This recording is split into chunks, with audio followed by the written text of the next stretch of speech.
진짜 힘들다. 가을까지만 참자. 헐, 야, 오늘이 입추래. 구라치히마 씨.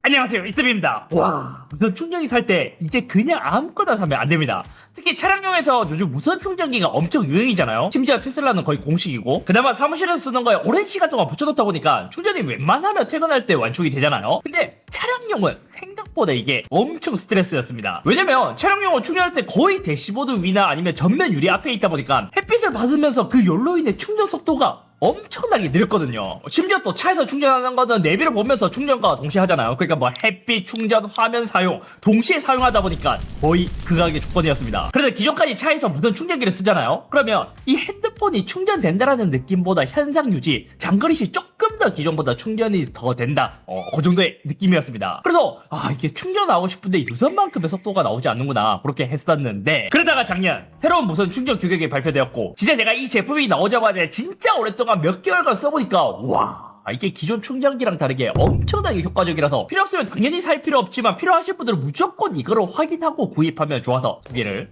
해드리려고 합니다. 먼저 이 무선 충전의 역사에 대해서 뭐 저희 채널을 보신 분들이라면 어느 정도 알고 있을 수도 있지만 요거를 알고 가면 조금 재밌거든요. 우리가 지금 대부분 쓰이는 무선 충전 방식은 세계 무선 충전 협회, 무선 전력 컨소시엄, 아무튼 WPC라는 곳에서 정하는 국제 표준이 있습니다. 이거를 QI라고 하는데 보통 요거를 T라고 읽어요. 아무튼 이게 오래전부터 스마트폰에 무선 충전 규격이 들어가면서 쓰였거든요. 요게 보통 충전 속도는 5W에서 15W 충전 속도를 가졌습니다. 5W면 진짜 느린 속도이고 15W라고 하면 그래도 15W 정도면 그래도 쓸만하지 않나? 라고 이제 싶기도 하지만, 무선 충전의 문제가 뭐냐면 유선은 전기를 직접 디바이스로 보내지만 무선은 자기장으로 에너지를 전달해서 발열과 손실이 더 많이 생길 수밖에 없어서 스펙상 15W라고 해서 15W로 충전이 되지 않습니다. 무선은 전기가 자기장으로 갔다가 다시 전기로 가는, 이렇게 한 단계 더 거치는 과정이 필요한 거죠. 거기에 충전을 하기 위한 충전 패드, 그리고 핸드폰도 무선으로 받기 위해서 충전을 위한 구리 코일이 내장되어 있고, 여기서 이제 전류가 흐르면 열이 많이 발생하면서 또 뜨거워지는 것도 무선 충전을 많이 해보신 분이라면 많이 경험을 하셨을 거예요. 그리고 앞서 말했다시피 무선 충전은 자기장으로 에너지를 전달한다고 했잖아요. 이 자기장이 이제 발생하게 된다면 일부만 스마트폰 코일에 들어가고, 그러면서 충전 효율이 유선만큼 좋지 않게 되는 것이고요. 그렇다 보니 무선 충전은 스마트폰과 충전기의 위치, 거리, 코일 크기, 장애물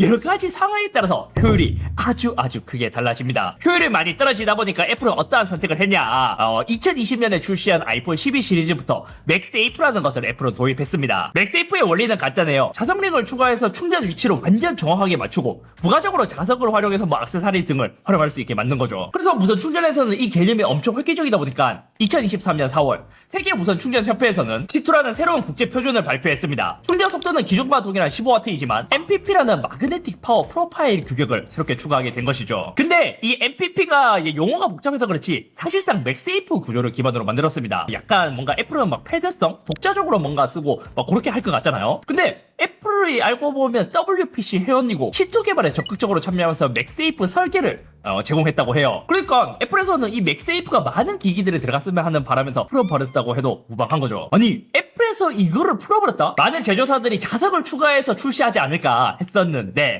생각보다 이게 빠르진 않더라고요. 대부분 이제 T2 규격을 지원하긴 하지만 자석을 넣지 않고 케이스에 자석을 넣는 방식으로 현재까지 출시하고 있습니다. 그리고 그 이후 2025년 7월 23일 세계 무선 충전 협회에서는 T 2.2.1 버전을 공개했거든요. 여기서 획기적인 게 뭐냐? 다른 것보다 무선 충전 속도를 기존 15W에서 25W까지 끌어올린 것. 물론 아직까지 당연히 유선보다 느리긴 하죠. 근데 거의 유선을 대체할 만큼 속도가 많이 빨라졌어요. 그래서 제가 진짜 이거를 차에서 몇 개월간 써보니까 기존에 있었던 T2 그리고 T 2.2.1 버전이랑 완전 너무 다르다 보니까 이거를 좀 소개해드려야겠다 싶었고, 이게 실제로 속도 차이가 있는지 그거를 정확한 데이터를 보기 위해 시중에 나와 있는 이제 여러 가지 T 2.2 그 새로운 규격을 지원하는 충전기를 여러 가지를 다 구입을 했고요. 디자인적으로 봤을 때 신지모루는 가장 양호해요. 이제 전면에도 화이트로 되어 있어도 되게 예쁘고, 여기 부착하는 부위도 이제 코팅이 되어 있어도 되게 느낌도 괜찮고, 뒤에도 그냥 막 이게 막 퀄리티가 좋다라고는 할 수 없지만 깔끔하게 잘 만들었습니다. 메이트는 평범하긴 해요. 얘는 특히 전면에 뭐 로고나 이런 것도 없고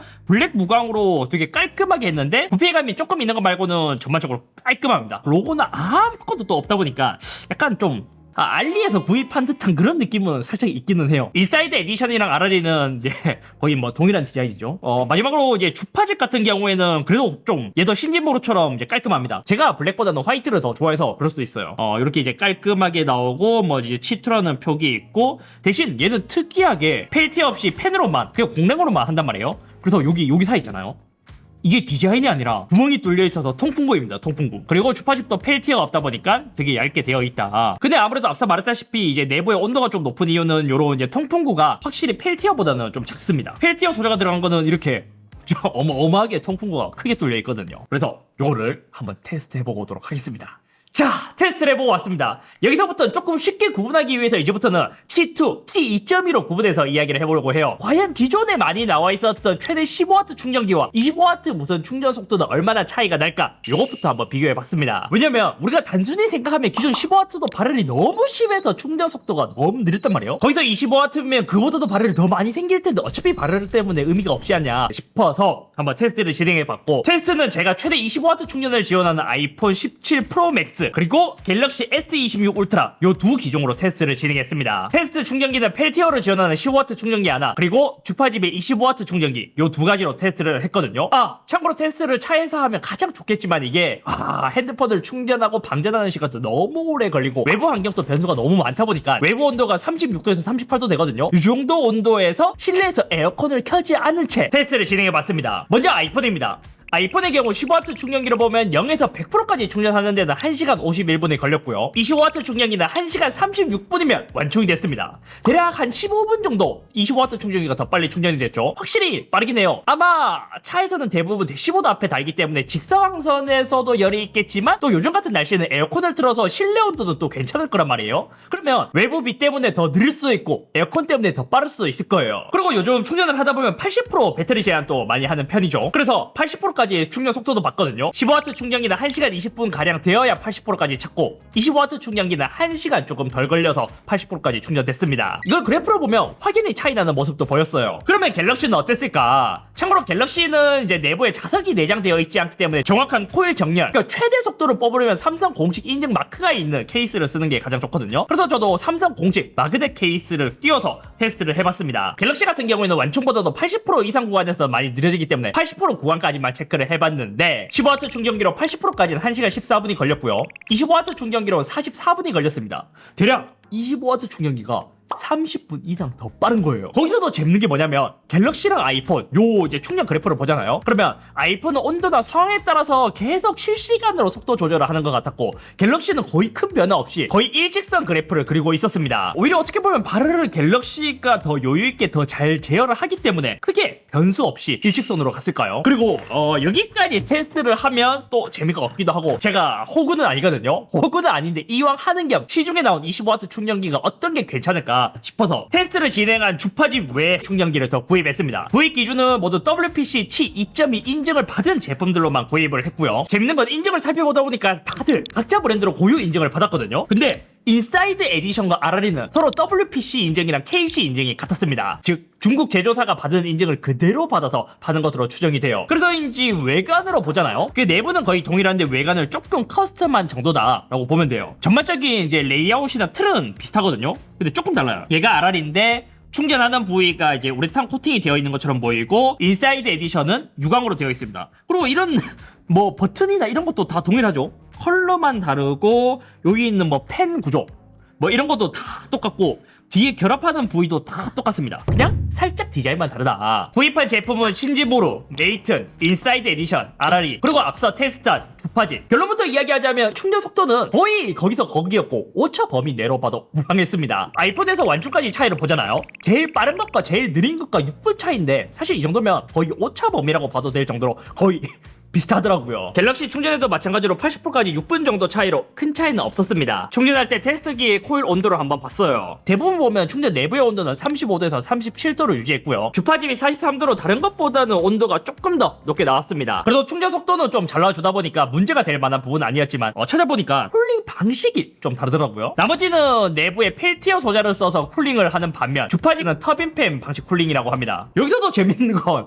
주파짐은 설명을 제가 또 봤어요. 보니까 25W 출력 환경에서는 발열이 증가하고 이를 제어하기 위해 펠티어의 크기, 소비 전력이 함께 커지기 때문에 충전 효율이 떨어지고 제품의 크기와 무게가 커진다고 적어뒀습니다. 그래서 과감하게 펠티어 소자를 뺐다고 합니다. 가격으로 보자면 사실 거의 비슷합니다. 제일 저렴한 건 3만원 중반대부터 4만원 초반대 정도로 이 제품들을 다 구입할 수 있어요. 가성비로만 따지자면 신지모르가 1등입니다. 배송비를 포함해서 34,900원이고 하위권은 배송비 포함 4만원이 넘는 아라리, 메이튼, 주파집이었습니다. 결론적으로 봤을 때 치 2.2.1이라고 해서 모두 25W가 나오는 것은 또 아닙니다. 그렇다 보니까 이제 반드시 구입할 때 상세 설명에서 25W 충전을 제공하는 것으로 선택을 하면 좋고요. 제가 이 컨텐츠를 기획할 때도 그랬어요. 예전에 제가 확실히 펠티어에 팬이 달린 15W 충전기로 여름철에 장거리 운전을 하잖아요. 그러면 진짜 오랫동안 충전을 해야 조금 차거나 했는데 이제는 25W로 충전기를 쓰고부터 그때는 장거리 운전이 아니라 그냥 출퇴근만 해도 꽤 유선처럼 의미있게 배터리가 충전되다 보니까 25W 충전기부터는 진짜 만족하면서 쓰고 있습니다. 그리고 참고로 요런 이제 고속 무선 충전기를 쓸 때는 여러 가지 이제 손실도 있다 보니까 충전기는 반드시 한 30W에서 45W급을 써줘야 되고 디바이스도 25W급 이상을 지원해줘야 된다. 아무튼 오늘 여기까지며 실제로 되게 저는 차량용 액세서리 중에 가장 만족한 게 25W 충전기인 것 같아요. 피님도 써보시면 알겠지만 기존 충전기는 발열 때문에 거의 충전이 불가능했잖아요. 심지어 차량에 내장된 충전기도 사실 무슨 충전에 의미가 없었어요. 발열이 너무 심해서 안 됐거든요. 그거는 진짜 뜨거워져요. 그거는. 얘는 진짜 의미 있게 충전돼요. 25W 충전기다. 저는 강추입니다. 강추.